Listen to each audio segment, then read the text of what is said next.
You'll never become the best version of yourself if you're constantly trying to be someone that you're not.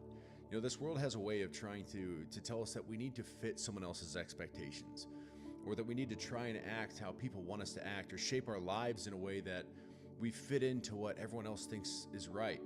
And look, if you do that for a while, it's super easy to forget something super important. That's the fact that God didn't create you to be a copy of someone else. If you look at Psalm 139, verse 14, it says, "I praise you because I am fearfully and wonderfully made." That verse right there tells us that God was intentional. Your personality, your strengths, even the way that you see the world, it was all intentional.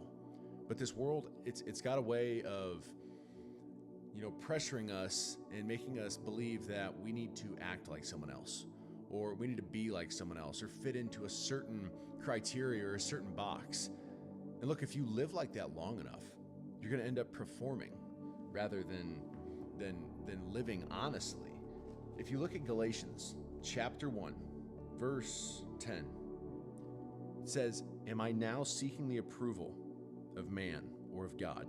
Or am I trying to please people? If I were still trying to please man, I would not be a servant of Christ." In other words, you can't live for everyone else's approval and live for God at the same time.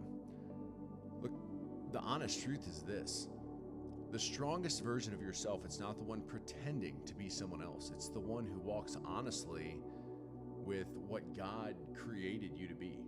Not perfect, not polished, just real. The person that God created you to be is already more than enough for him to